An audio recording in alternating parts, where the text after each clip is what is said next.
ಪ್ರಪ್ರಥಮವಾಗಿ ಅಭಿನಂದನೆಗಳು. ಧನ್ಯವಾದ. ಕರ್ನಾಟಕ ಸರ್ಕಾರದ ನೂತನ ಸಚಿವರಾಗಿ ಒಂದು ಆಯ್ಕೆಯಾಗಿದೆ. ಈ ಸಂದರ್ಭದಲ್ಲಿ ನಾಡಿನ ಜನತೆಗೆ ಹಾಗೂ ನಮ್ಮ ಕ್ಷೇತ್ರದ ಜನತೆಗೆ ಏನು ಇಷ್ಟಪಡ್ತೀರಾ? ಇವತ್ತು ಮೊದಲೆದ್ದು ನನ್ನ ಕ್ಷೇತ್ರ ಹುನಗುಂದ ಮತಕ್ಷೇತ್ರ ಬಾಗಲಕೋಟೆ ಜಿಲ್ಲೆ ನನ್ನ ಸಮಸ್ತ ಎಲ್ಲ ನಮ್ಮ 7 ಮತಕ್ಷೇತ್ರದ ಜನತೆಗೆ ನನ್ನ ಬೆಂಬಲಿಸಿ ಮಂತ್ರಿ ಆಗಬೇಕು ಅಂತ ದೇವರಲ್ಲಿ ಪ್ರಾರ್ಥನೆಯನ್ನು ಕಟ್ಕೊಂಡು ಸಂಕಲ್ಪವನ್ನು ಮಾಡಿ ಆಗುವವರೆಗೂ ಪಟ್ಟಿಡಿದಂಥ ಆ ಎಲ್ಲ ಆತ್ಮಗಳಿಗೆ ಇವತ್ತು ಮನಸಾರೆ ಇಚ್ಛಿಸಿ ಹಾರೈಸಿ ದೇವರಲ್ಲಿ ಬೇಡಿಕೊಂಡು ಇವತ್ತು ಒಂದು ಅವಕಾಶವನ್ನು ಕಲ್ಪಿಸಿಕೊಟ್ಟಿದ್ದಾರೆ. ಅವ್ರಿಗೆಲ್ಲರಿಗೂ ನಾನು ಹೃದಯಪೂರ್ವಕವಾದ ಕೃತಜ್ಞತೆಗಳನ್ನು ಧನ್ಯವಾದಗಳನ್ನು ಅರ್ಪಿಸ್ತೇನೆ.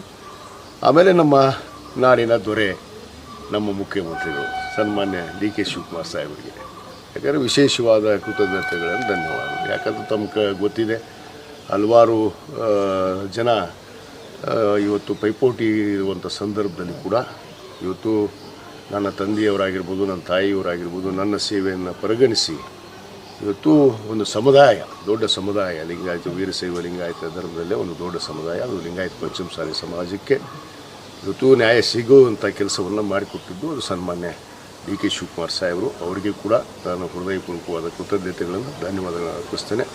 ಮತ್ತು ಎಲ್ಲರಿಗೂ ಮತ್ತು ನಮ್ಮ ಉಪಮುಖ್ಯಮಂತ್ರಿಗಳಿಗೆ ಮತ್ತು ಮಾಜಿ ಮುಖ್ಯಮಂತ್ರಿಗಳಿಗೆ ನಮ್ಮ ಕೇಂದ್ರದ ವರಿಷ್ಠರಿಗೆ ವಿಶೇಷವಾಗಿ ರಾಹುಲ್ ಗಾಂಧಿ ಅವರಿಗೆ, ಮಲ್ಲಿಕಾರ್ಜುನ ಖರ್ಗೆ ಸಾಹೇಬರಿಗೆ, ಕೆ.ಸಿ. ವೇಣುಗೋಪಾಲ್ ಅವರಿಗೆ, ರಣದೀಪ್ ಸಿಂಗ್ ಸುರ್ಜೇವಾಲಾ ಅವರಿಗೆ ವಿಶೇಷವಾಗಿ ಅರ್ಪಿಸ್ತೇನೆ.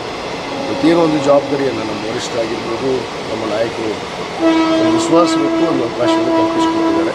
ಖಂಡಿತವಾಗಿ ಆ ವಿಶ್ವಾಸಕ್ಕೆ ಅರ್ಹವಾಗಿ ನಾನು ಕಾರ್ಯವನ್ನು ನೆರವೇರಿಸಿ ಮತ್ತೆ 2028ಕ್ಕೆ ಈ ರಾಜ್ಯದಲ್ಲಿ ಕಾಂಗ್ರೆಸ್ ಪಕ್ಷದ ಸರ್ಕಾರದ ನೇತೃತ್ವದ ಸರ್ಕಾರ, ಅದು ನಮ್ಮ ನಾಯಕರಾದಂಥ ಸನ್ಮಾನ್ಯ ಡಿ.ಕೆ. ಶಿವಕುಮಾರ್ ಅವರ ನೇತೃತ್ವದಲ್ಲಿ, ಮಾಜಿ ಮುಖ್ಯಮಂತ್ರಿಗಳಂಥ ಸಿದ್ದರಾಮಯ್ಯವರ ನೇತೃತ್ವ ಆಗಿರ್ಬೋದು, ಮತ್ತು ಅವರನ್ನು 28ಕ್ಕೂ ಕೂಡ ಮುಖ್ಯಮಂತ್ರಿ ಮಾಡೋದಕ್ಕೆ ನಾವೆಲ್ಲ ಶ್ರಮಿಸಿ ಮುಂದೆ ಮತ್ತೆ ಅಧಿಕಾರಕ್ಕೆ ತರುವಂಥ ಕೆಲಸವನ್ನು ನಾವೆಲ್ಲರೂ ಇವತ್ತು ಒಗ್ಗಟ್ಟಾಗಿ ಮಾಡಬೇಕಾಗಿದೆ. ಮಾಡ್ತೀವಿ ಅನ್ನೋ ಒಂದು ವಿಷಯ ಕೂಡ ವಿಷನ್ 28 ಅಂತಲೇ ಈಗ ನಿಮಗೆಲ್ಲ ನೂತನ ಯುವಕ ಸ್ವಲ್ಪ ಕೊಟ್ಟಿರೋದು. ಈ ಒಂದು ನಿಮ್ಮ ಕಲ್ಯಾಣ ಕರ್ನಾಟಕದಲ್ಲಿ ನಿಮಗೆ ಹೆಚ್ಚಿನ ಜವಾಬ್ದಾರಿ ಇದೆ. ಆ ಒಂದು ಕಲ್ಯಾಣ ಕರ್ನಾಟಕದ ಯಾವ ರೀತಿ ಒಂದು ಸಂಘಟನೆ ಮಾಡ್ತೀರಾ ಸರ್? ಖಂಡಿತವಾಗಿ ಕಲ್ಯಾಣ ಕರ್ನಾಟಕ ಆಗಿರ್ಬೋದು, ಕಿತ್ತೂರು ಕರ್ನಾಟಕ ಆಗಿರ್ಬೋದು, ಏನು ನಾವು ಮುಂಬೈ ಕರ್ನಾಟಕ ಭಾಗದಿಂದ ಬಂದಂಥವ್ರು ನಾನು. ಆ ಭಾಗದಲ್ಲಿ ಇವತ್ತು 23ರ ಪೂರ್ವದಲ್ಲಿ ಕೂಡ ಇವತ್ತು ನಾವು ಅನೇಕ ರೀತಿಯಲ್ಲಿ ಎಲ್ಲ ಮತಕ್ಷೇತ್ರದಲ್ಲಿ ಕೂಡ ನಾವು ಪ್ರವಾಸವನ್ನು ಮಾಡಿ ಇವತ್ತು ಪಕ್ಷಕ್ಕೆ ಅಧಿಕಾರ ತರುವುದರಲ್ಲಿ ಅಲ್ಪ ಅಳಿಲ ಸೇವೆಯನ್ನು ನಾವು ಮಾಡಿದ್ದೇವೆ. ಈ ಬಾರಿ ಒಂದು ಜವಾಬ್ದಾರಿಯುತವಾಗಿ ನಾವು ನಡ್ಕೋಬೇಕಾಗತ್ತೆ. ಯಾಕಂದರೆ ಸರ್ಕಾರದ ಒಬ್ಬ ಸಚಿವನಾಗಿ ಯಾವ ರೀತಿ ನಾವು ನಡ್ಕೋಬೇಕು ಅನ್ನೋದನ್ನು ಅರಿವಿಟ್ಕೊಂಡು ಖಂಡಿತವಾಗಿ ಪಕ್ಷದ ಸಂಘಟನೆಗೆ, ಪಕ್ಷದ ಒಳತಿಗೆ ಏನೇನು ಮಾಡಬೇಕು ಅದನ್ನು ನಮ್ಮ ನಾಯಕರ ಮಾರ್ಗದರ್ಶನವನ್ನು, ಎಲ್ಲರ ಮಾರ್ಗದರ್ಶನವನ್ನು ತೆಗೆದುಕೊಂಡು ನಾವು ಖಂಡಿತವಾಗಿ ಮುನ್ನಡೀತೇವೆ. 28ಕ್ಕೆ ನಮ್ಮ ಡಿ.ಕೆ. ಶಿವಕುಮಾರ್ ಅವರಿಗೆ ಮತ್ತೆ ಮುಖ್ಯಮಂತ್ರಿ ನಾವು ಖಂಡಿತ ಮಾಡಿ. ಯಾವ ಖಾತೆ ಒಂದು ನಿರೀಕ್ಷೆ ಇದೆ ಸರ್? ಬಹುತೇಕ ನೋಡೋಣ. ಈಗ ಅದ್ರ ಬಗ್ಗೆ ನಾವು ತಲೆ ಕೆಡಿಸ್ಕೊಳ್ಳೋದು ಅಂಥದ್ದು ಅವಶ್ಯಕತೆ ಇಲ್ಲ ಅನಿಸುತ್ತೆ. ಯಾಕಂದರೆ ನಮ್ಮ ನಾಯಕರಿಗೆ ಗೊತ್ತಿದೆ ಯಾವ ಖಾತೆಯನ್ನು ನಿಭಾಯಿಸ್ಬೋದು ಅನ್ನೋದು ಅವರಿಗೆ ಇದೆ. ಅದಕ್ಕೆ ಯಾವ ಖಾತೆಯನ್ನು ಕೊಡ್ತಾರೆ ಅದನ್ನು ನಾವು ನಿರ್ದಿಷ್ಟ ಖಾತೆಗೆ ಏನಾದರೂ ಬೇಡಿಕೆ ಇದೆ. ಸಹಜವಾಗಿ ಎಲ್ಲರೂ ಮಂತ್ರಿ ಆಗುವಾಗ ಯಾವ ಖಾತೆ ಒಳ್ಳೆಯದು, ಯಾವ ಖಾತೆಯಲ್ಲಿ ನಾವು ಸೇವೆ ಸಲ್ಲಿಸಿದರೆ ಜನರ ಪರವಾಗಿ ಇವತ್ತು ನಾವು ಸೇವೆ ಮಾಡೋದಕ್ಕೆ ಅನುಕೂಲ ಆಗುತ್ತೆ ಅನ್ನೋದು ಕೂಡ ಅರಿವಿದೆ. ಯಾಕಂದರೆ ನನ್ನ ಕುಟುಂಬ ಕಳೆದ 40 ವರ್ಷದಿಂದ ನಮ್ಮ ತಂದೆಯವರು ಸಚಿವರಾಗಿದ್ದರು, ನಮ್ಮ ತಾಯಿಯವರು ಶಾಸಕರಾಗಿದ್ದರು. ಆ ಅನುಭವಗಳು ಕೆಲವಷ್ಟಿದೆ. ಅದು 3ನೇ ತಲೆಮಾರು ಬೇರೆ. ಅದಕ್ಕೆ ಅದು ಅನುಭವಕ್ಕೆ ನಮಗೆ ಮುಂದಿನ ದಿವಸ ಒಂದು ಮಾರ್ಗದರ್ಶನ ಆಗುತ್ತೆ. ಖಂಡಿತವಾಗಿ ನಮ್ಮ ನಾಯಕರ ಜೊತೆಗೆ ಹೆಗಲಿಗೆ ಕೊಟ್ಟು ನಾವು ದುಡಿಯೋಕ್ಕೆ ಸಿದ್ಧಿದ್ದೀವಿ ಅನ್ನೋ ಮಾತನ್ನು ಹೇಳಕ್ಕೆ ಇಚ್ಛೆಪಡ್ತೇವೆ. ಯಾವುದೇ ಖಾತೆ ಕೊಟ್ಟರು ನಿಭಾಯಿಸ ಅಂತ ಖಂಡಿತವಾಗಿ ನಿಭಾಯಿಸ್ತೀವಿ. ನಮಸ್ತೆ. ತಮ್ಮ ಕುಟುಂಬದ ಒಂದು 3ನೇ ತಲೆಮಾರಿನ ವಿಜಯ ಕಾಶ್ಯಪ್ನವರಿಂದ ನಿನ್ನೆ ಸಚಿವರಾಗಿದ್ದಾರೆ. ಈ ಸಂದರ್ಭದಲ್ಲಿ ತಾಯಿಯ ತಮ್ಮ ಒಂದು ಅನಿಸಿಕೆ ಮತ್ತು ಭಾವನೆಗಳನ್ನು ಹಂಚ್ಕೊಬೋದಲ್ಲ? ನಾನು ಮೊದಲನೇದಾಗಿ ನಮ್ಮ ಕೂಡಲ ಸಂಗಮನಾಥನಲ್ಲಿ ಸ್ಮರಿಸಿ, ನಾನು ಎಲ್ಲರಿಗೂ ಇಷ್ಟ ನಮ್ಮ ರಾಜ್ಯದ ಯುವಕರಿಗೆ ಎಲ್ಲರಿಗೂ ಹೇಳಕ್ಕೆ ಇಷ್ಟಪಡ್ತೀನಿ. ನನಗೆ ಸ್ಪಷ್ಟವಾಗಿ ರಾಹುಲ್ ಗಾಂಧಿಯವರು, ಸುರ್ಜೇವಾಲ ಅವರು, ಧರ್ಮ್ ಸಿಂಗ್ ಅವರು, ಇವರು ಏನಂದ್ರೆ ಮಲ್ಲಿಕಾರ್ಜುನ್ ಖರ್ಗೆ ಅವರು ಎಲ್ಲರೂ ಬೆಂಬಲದಿಂದ ನನ್ನ ಮಗಗೆ ಮಿನಿಸ್ಟರ್ ಸೀಟ್ ಕೊಟ್ಟಾರೆ. ಆದರೆ ನಾವು ಬಡ ಕುಟುಂಬದಿಂದ ಬಂದಿದ್ವಿ. ಫಸ್ಟ್ ನಮ್ಮ ಸಾಹೇಬರೆಲ್ಲ ವ್ಯವಸಾಯ ಮಾಡಿ ಅವ್ರ ಮೇಲೆ ಗೆದ್ದವ್ರು. ಅವ್ರೇನು ಶ್ರೀಮಂತರಿಕೆ ಇದ್ದಾರಲ್ಲ, ಬಡ ಕುಟುಂಬದಿಂದ ಗೆದ್ದವ್ರು ಅವರು. ಅದಕ್ಕೆ ನಮ್ಮ ಸಾಹೇಬ್ರಿಗೆ ತೀರ್ಕೊಂಡು ಭಾಳ ಕಷ್ಟ ಇತ್ತು ನಮ್ಗೆ. ಆದರೆ ನನ್ನ ಮಗ ಅದನ್ನು ತೀರಿಸ್ತಾನೆ ಅನ್ನೋದು ನನ್ನ ಮನಸ್ಸಿನಾಗಿತ್ತು.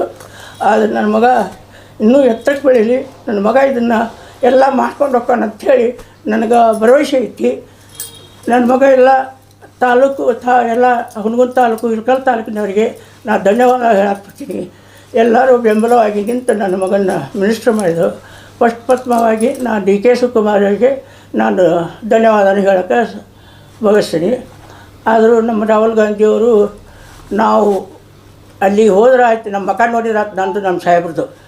ಮುಂದಕ್ಕೆ ಬಾ ಅಂತ ಕರೆದು ಅವರು 10-15 ನಿಮಿಷ ಮಾತಾಡಿ ನಮ್ಗೆ ಹಿಂಗೈತಿ ನಾ ಎಲ್ಲ ಕೊಡ್ತೀನಿ ನಿಮ್ಗೆ ಅಂತೇಳಿ ಮಾತಾಡ್ತಿದ್ರು. ಅವ್ರು ನಮ್ಮ ಸಾಹೇಬ್ರಿದ್ದ ನಾವು ಭಾಳ ಸಲ ಹೋಗಿ ಅವ್ರ ಮನೆಗೆ.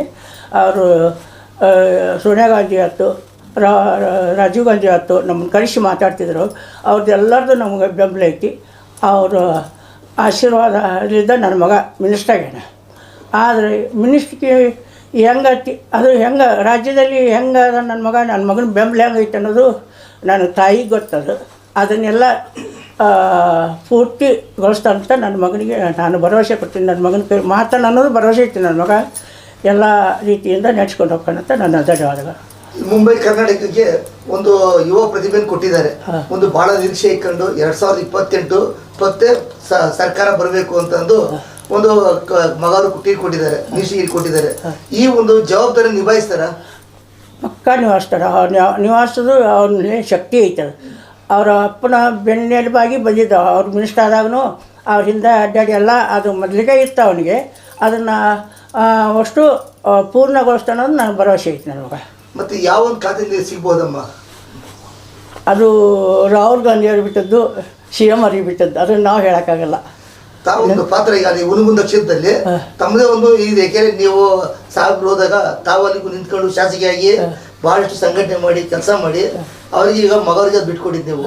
ಈಗ ನಿಮ್ಮ ಒಂದು ಹೆಸರಾಗಿದೆ ಅಲ್ಲಿ ಒಂದು ನಿಮ್ಮ ಸೇವೆ. ನಮ್ಮ ಸೇವೆನೂ 1 ವರ್ಷ ಇದ್ದೆ ನಾನು ಶಾಸಕಿಯಾಗಿ.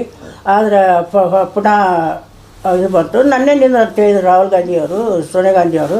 ಇಲ್ಲ ನನಗೆ ಆಗಾಗಲ್ಲ ನಿವಾಸಕ್ಕೆ, ನಾನು ಅಷ್ಟು ಓದಬೇಕಲ್ಲ, ನಾನು ನನ್ನ ಮಗನಿಗೆ ಬಿಟ್ಕೊಡ್ತೀನಿ ಅಂಥೇಳಿ ನಾನು ನನ್ನ ಮಗನಿಗೆ ಕರ್ಕೊಂಡು ಹೋಗಿ ನಾನೇ ಸ್ವತಃ ಇವರು ಸೋನಿಯಾ ಗಾಂಧಿಯವ್ರು ಹೇಳಿ ಭೇಟಿಯಾಗಿ ಇವರು ಸುರ್ಜೇವಾಲ ಅವ್ರಿಗೆ ಹೇಳಿ ಎಲ್ಲರಿಗೆ ಹೇಳಿ ನಾನು ಟಿಕೆಟ್ ಕೊಡ್ಸ್ಕೊಂಡ್ಬಂದಿದ್ದೆ ನಮ್ಮ ಮಗಕ್ಕೆ. ಅದು ನಿವಾಸಸ್ಥಾನ ಅಂತ ಕೇಳಿದ್ರು ಅವರು. ನಿವಾಸಸ್ಥಾನ ರೀ ನನಗೆ ಭರವಸೆ ಐತಿ ನನ್ನ ಮಗನ ಮ್ಯಾಗ. ಮುಂದೆ ಅವ್ರಪ್ಪ ಹೆಂಗೆ ಬಂದಿದ್ದು ಹಂಗೆ ಬರ್ತಾನವ. ಅದಕ್ಕೆ ಅದರಾಗ ಏನು ಹೇಳೇ ಮಾತಿಲ್ಲ ಅಂತ ನಾನು ಹೇಳ್ತೀನಿ. ಟೋಟಲಿ ಹುನಗುಂದ ಜನತೆಗೆ ಮತ್ತು ಬಾಗಲಕೋಟೆ ಜನತೆಗೆ ನೀವು ಚಿರಋಣಿ.